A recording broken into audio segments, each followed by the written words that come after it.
Perlihatkan kepada kita ini ada politik yang sedang berubah.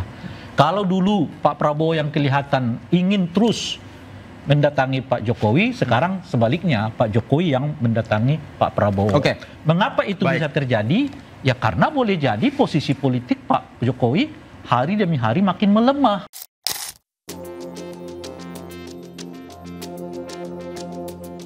Presiden Prabowo Subianto bertemu empat mata dengan Presiden ke-7 RI Joko Widodo Sabtu lalu. Pertemuan berlangsung selama 2 jam di Jalan Kartanegara, Kebayoran Baru, Jakarta Selatan. Pertemuan ini dikonfirmasi oleh ajudan Jokowi, Kompol Sarip Muhammad Fitriansyah. Namun, ia tak menjelaskan lebih lanjut terkait isi pertemuan. Menurut Mensesnek Prasetyo Hadi, Prabowo dan Jokowi membahas masalah kebangsaan, termasuk masukan-masukan mengenai sejumlah hal penting. Bahas apa nih, Mas? Banyak. Ya, yang pertama kan memang silaturahmi ya di antara dua pemimpin Presiden ke-7 dan Presiden ke-8. Kalau Bapak Prabowo berkesempatan ke Jawa Tengah, beliau yang sowan atau mampir. Kebetulan Pak Presiden ke-7 Pak Jokowi ada di Jakarta, ya sudah janjian ketemu waktunya makan siang, dan tentu banyak hal yang dibicarakan ya mengenai masalah-masalah kebangsaan, termasuk memberikan masukan ke depan sebaiknya seperti apa untuk beberapa hal. Hingga saat ini belum ada keterangan resmi dari kedua pihak mengenai pertemuan keduanya.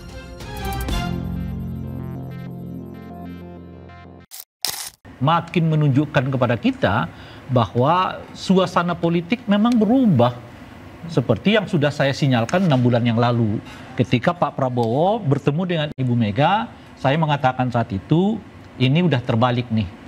Bahwa Pak Prabowo sudah mulai memperlihatkan masa depan politiknya bersama Ibu Mega dengan Pak Jokowi itu adalah masa lalu. Nah, ini menguatkan pertemuan yang kemarin.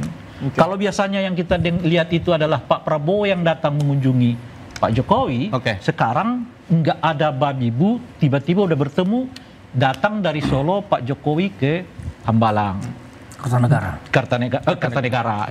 Bertemu di sana selama 2 jam, pada hari yang sangat semestinya Pak Jokowi hadir pada tanggal 5 Oktober, malah justru absen. Jadi memperlihatkan kepada kita ini ada politik yang sedang berubah. Kalau dulu Pak Prabowo yang kelihatan ingin terus mendatangi Pak Jokowi, sekarang sebaliknya Pak Jokowi yang mendatangi Pak Prabowo. Mengapa itu bisa terjadi? Ya karena boleh jadi posisi politik Pak Jokowi hari demi hari makin melemah. Kan relatif nggak kelihatan nih basis pendukung Pak Jokowi lagi, Gin. Yang tinggal kan sekarang salah satunya adalah Bung Freddy Damanik kan, itu kira-kira. Yang lain satu-satu udah mulai pindah. Ada dulu namanya, Anda masih ingat Jokowi Mania kan? Sekarang berubah nama menjadi Prabowo Mania gitu. Jadi yang tinggal Bung Freddy. Saya catat. Bung Freddy, Anda setuju? Saya juga masih. Ini legasi Pak Jokowi sudah mulai melemah katanya, sehingga orang yang membutuhkan ini kan yang paling sering mendatangi, katanya begitu pesannya. Kalau kita lihat pertemuan-pertemuan itu, ya tadi saya juga bingung. Semakin banyak pertemuan malah dilihat secara negatif.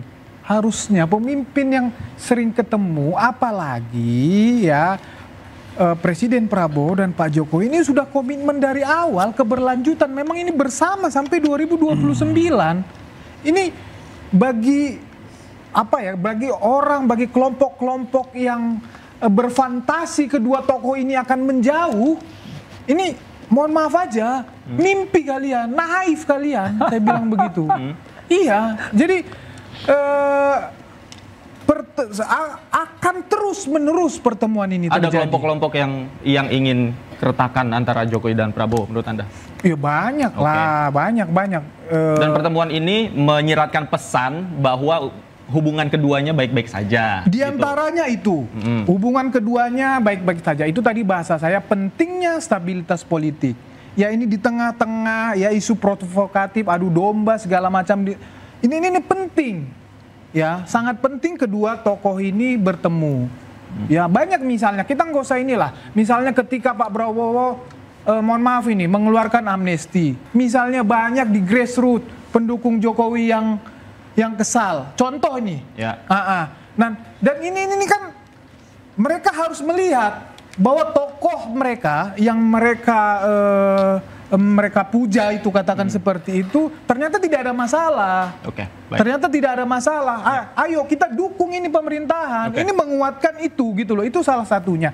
Dan kemudian juga tadi udah disampaikan. Ini banyak bicara kebangsaan. Ini kan di tengah kemarin lah Agustus, peristiwa Agustus, banyaknya demo kritik segala macam ya di tengah situasi politik yang tidak, ini nih Pak Jokowi selaku presiden yang sudah duluan selaku senior ini memberikan, kan disampaikan, memberikan saran, nasihat bagaimana misalnya mengatasi ya ekonomi yang sedang turun. Ini Pak Jokowi udah punya pengalaman tentang itu semua, masukan tentang MBG, tentang ketahanan pangan, ada banyak hal ya, ada banyak hal tentang kebangsaan yang didiskusikan. Bung Ferdinand. Enggak, itu enggak terkonfirmasi. Yang mana? Yang bagian yang mana? Yang disebutkan tadi. Soal saran MBG, soal saran, apa benar itu pembicaraannya? Soal itu juga nggak terkonfirmasi. Makanya, soal ngomong keluarga juga nggak terkonfirmasi. Nggak ada yang bisa mengkonfirmasi apa isinya. Oleh karena itulah kita mengatakan sebaiknya itu diungkapkan kepada masyarakat. Ya, tapi kan bukan berarti tidak diungkapkan bukan tentang kebangsaan, Bang. Oh iya, kan saya udah mengatakan, misalnya kalau Pak Jokowi mengatakan, Pak Prabowo 2029 tetap lo kita ya, anak saya ikut kamu, ya itu kebangsaan juga. Ya, maksudnya kalau tapi kebangsaan demi kepentingan dirinya. Jadi kalau seandainya Bang gitu Roy ketemu saya, bu anaknya Bang Roy, itu soal kepentingan anaknya Bang Roy gitu. Ya iyalah, terlalu jauh kok buat perbandingannya. Ya misal kan jangankan presiden, komisaris saja aku enggak kok. Iya maksudnya gitu loh kan. Kira-kira, kecuali gini ada direksi, Bu Mega saya ketemu komisaris, Pak Prabowo. Kita ketemu, ya tentu kita Bang, kita Bu Mega kan ketemu Pak Prabowo mungkin sang direktur dengan komisaris itu bertemu demi kepentingan perusahaan. Bang, misal gitu loh. Bu Mega ketemu Pak Prabowo, ya memang soal Bu Puan. Ya, kita nggak tahu, makanya kan kita menyebut kan tahu juga baiknya kan? itu disampaikan, baiknya itu disampaikan kepada publik, sebagaimana pertemuan presiden dengan ketua-ketua partai. Presiden bertemu dengan ketua partai, presiden berpidato, kami dan sini akan melakukan begini. Bang Roy, itu kan konteksnya beda. Waktu itu kan ada oleh krisis. karena itulah, karena kita nggak tahu, sama-sama nggak tahu nih, kau nggak tahu apa isi pembicaraannya, kau dekat dengan Pak Jokowi gitu ya. Tahu, Bang. Apalagi saya yang jauh nggak tahu. Bang. Nah, ini yang kita omongin, Abang nggak percaya. Benar nggak itu yang terjadi? Abang nggak percaya. Bahwa isinya mereka membicarakan MBG. Iya, itu yang terkonfirmasi. Enggak, tapi kan banyak masyarakat yang tidak dapat bocoran. Masyarakat juga butuh informasinya. Jadi kemudian pembicaraan ini kemudian berlangsung tertutup dan panjang lebar, sepertinya serius sekali, tidak ada yang membuka ini.